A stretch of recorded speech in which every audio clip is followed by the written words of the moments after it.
एक नहीं, दो नहीं, लगभग 90,000 सरकारी स्कूल पिछले 10 साल में भारत के भीतर बंद कर दिए गए।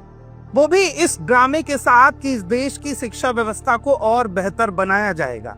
बार बार स्कूलों के बेहतर विकास की बात होती रही, सांसदों द्वारा गांव गोद दिए जाते रहे, उनके भीतर स्कूल गोद दिए जाते रहे और गोद लेते लेते कब 90,000 स्कूलों की गोद में ही हत्या कर दी गई, ये आपको पता ही है।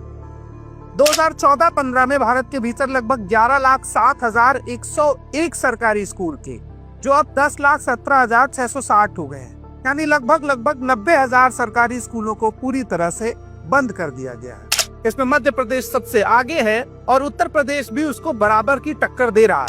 दोनों प्रदेशों में भारतीय जनता पार्टी की सरकार है, इसलिए विकास की रफ्तार रुक नहीं पा रही है, उसको दौड़ के रोकना पड़ रहा है। मुझे डर है कि अगर इसी रफ्तार से विकास भागता रहा तो ये आंकड़ा जो 90,000 सरकारी स्कूलों तक पहुंचा है, कहीं लाखों में ना तब्दील हो जाए।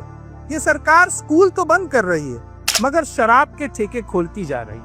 ये सरकार स्कूल तो बंद कर रही है मगर मंदिर बनाती जा रही है। ये सरकार स्कूल तो बंद कर रही है मगर प्राइवेट स्कूलों को खोलती जा रही है। प्राइवेट स्कूलों की संख्या में लगभग 15% का इजाफा हुआ है।